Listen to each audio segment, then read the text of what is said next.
Good morning students. पिछले class में हमने कार्बोनिल कंपाउंड्स के केमिकल रिएक्शन में न्यूक्लियोफिलिक एडिशन रिएक्शन के बारे में पढ़ा था।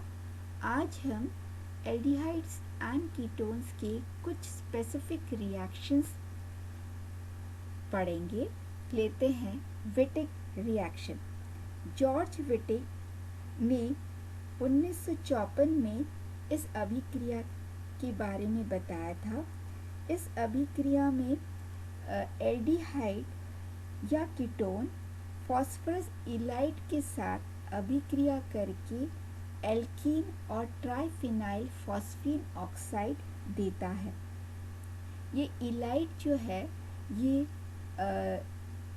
फास्फोरस और कार्बन के बीच में डबल बॉन्ड के साथ जुड़ा हुआ होता है और इन दोनों के ऊपर जो है डिफरेंट चार्ज होता है।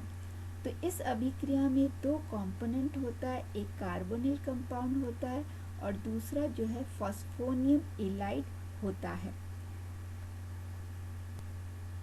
यहाँ पे हम देखते हैं कि जो फॉस्फोनियम इलाइड है ये इसमें जो कार्बन है इसकी जो इलेक्ट्रोनेगेटिविटी है वो 2.5 है और फास्फोरस की जो इलेक्ट्रोनेगेटिविटी है वो 2.2 है। तो इस तरह से फास्फोरस के ऊपर स्लाइटली पॉजिटिव कैरेक्टर होता है और कार्बन के ऊपर स्लाइटली नेगेटिव कैरेक्टर होता है। तो यहाँ पे जो इलाइड का कार्बन है ये कार्ब एनायन की तरह ये बिहेव करता है and it can readily acts as a nucleophile. Mechanism of Wittig reaction. हम विटिंग रिएक्शन के मैकेनिज्म देखते हैं।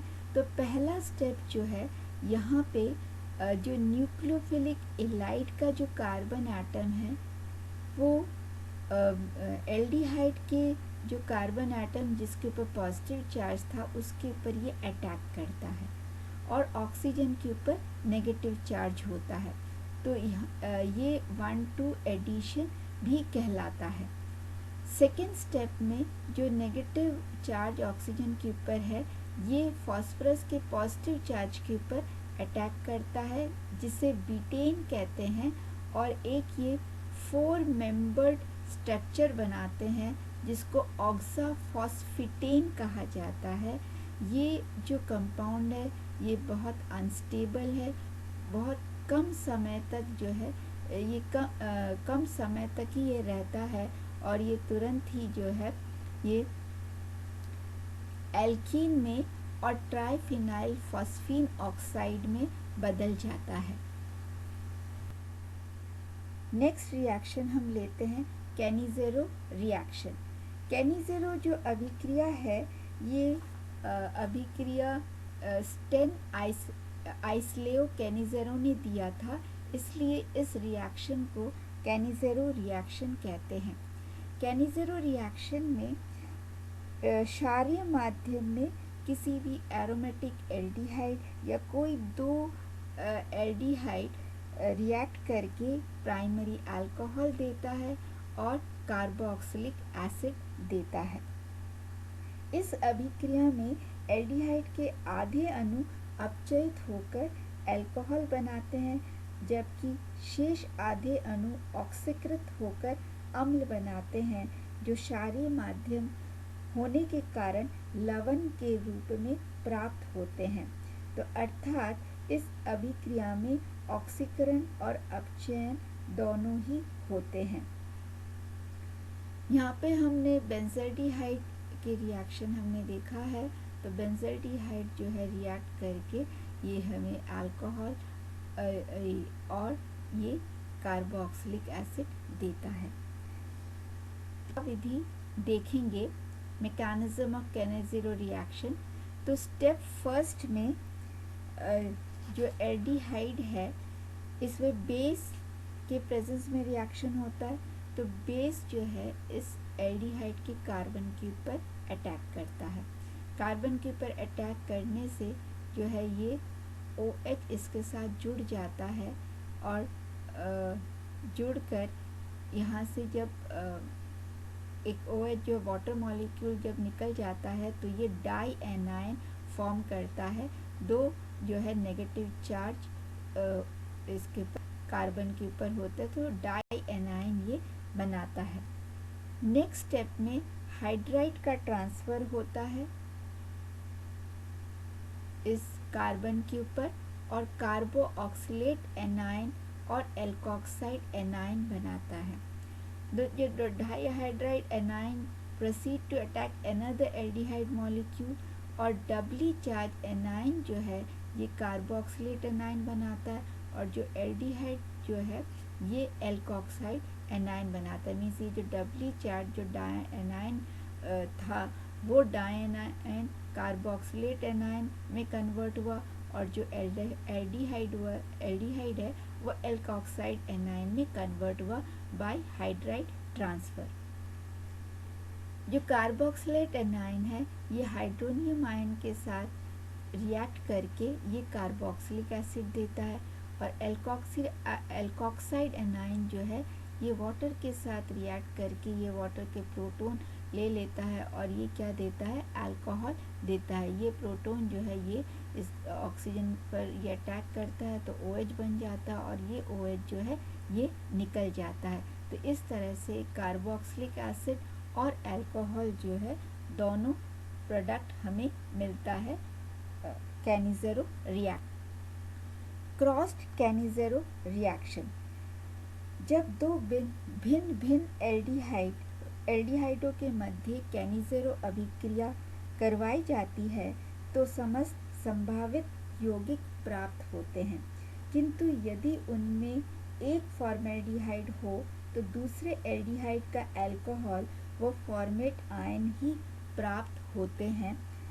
इसका कारण फॉर्मेल्डिहाइड की उच्च सक्रियता है जिसकी वजह से OH आयन इस पर आक्रमण करके इससे फॉर्मेट आयन में ऑक्सीकृत कर देते हैं। जब दो डिफरेंट एल्डिहाइड रिएक्ट करते हैं तो ये कम्प्लीटली कन्वर्ट हो जाते हैं जो भी प्रोडक्ट बनता है और प्रोडक्ट तो अल्कोहल और एसिड ही बनता है और इसका जो यील्ड है ये कैनिज़ेरो रिएक्शन से ज़्यादा होता है। The yield of the valuable chemical जो है ये इंक्रीज हो जाता है, ये बढ़ जाता है। नेक्स्ट रिएक्शन हम लेते हैं एल्डोल कंडेंसेशन रिएक्शन। ये एल्डोल संघनन भी कहा जाता है। ये तनुसार या अम्ल की उपस्थिति में एल्डिहाइड अथवा कीटोन के दो अणु संयुक्त होकर बीटा हाइड्रोक्सी एल्डिहाइड अथवा बीटा हाइड्रोक्सी कीटोन बनाते हैं। इस अभिक्रिया को एल्डोल संघनन या एल्डोल कंडेंसेशन कहते हैं। अब ये बीटा हाइड्रोक्सी एल्डिहाइड या बीटा हाइड्रोक्सी कीटोन से यदि वाटर मॉलिक्यूल निकल जाता है या उनका डिहाइड्रेशन होता है तो कॉन्जुगेटेड इनॉन देता है। तो ये एल्डिहाइड बेस के प्रेजेंस में ये जो कि कैटलिस्ट के रूप में काम करता है और फॉलोड बाय हाइड्रोलिसिस तो ये हमें क्या देता है, कॉन्जुगेटेड इनॉन देता है। Aldol condensation plays a vital role in organic synthesis, creating a path to form carbon-carbon bond. यहाँ पे कार्बन और कार्बन के बीच में बॉन्ड बनता है, इसलिए ये ऑर्गेनिक सिंथेसिस में इस एल्डोल कंडेंसेशन की मुख्य भूमिका रहती है। मैकेनिज्म ऑफ एल्डोल कंडेंसेशन, हम यदि मैकेनिज्म देखते हैं तो पहले स्टेप में हाइड्रोक्साइड आयन जो कि बेस के प्रेजेंस में ये रिएक्शन होता है, ये अटैक होता है हाइड्रोजन के ऊपर, ये अटैक होता है कार्बन के हाइड्रोजन के ऊपर अटैक होता है। तो ये वाला जो बॉन्ड है ये कार्बन को दे देता है तो ये नेगेटिव चार्ज आ जाता है और वाटर मॉलिक्यूल निकल जाता है तो ये इनोलेट आयन बन जाता है।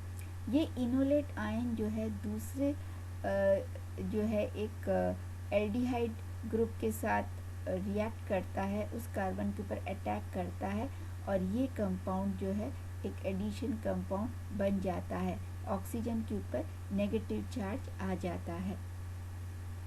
थर्ड स्टेप में ये जो कंपाउंड बना है इसमें वाटर के साथ रिएक्ट होता है, तो ऑक्सीजन के ऊपर जो नेगेटिव चार्ज है ये इस H को H के साथ रिएक्ट करके HOH बना लेता है और OH जो है वो निकल जाता है, OH निकल जाता है। स्टेप 4 में a small amount of aldol is converted into enolate ion by hydroxide ion। Hydroxide ion के इस हाइड्रोजन के ऊपर अटैक होने से एक ये इनोलेट बना लेता है और साथ में वाटर मॉलिक्यूल जो है निकल जाता है।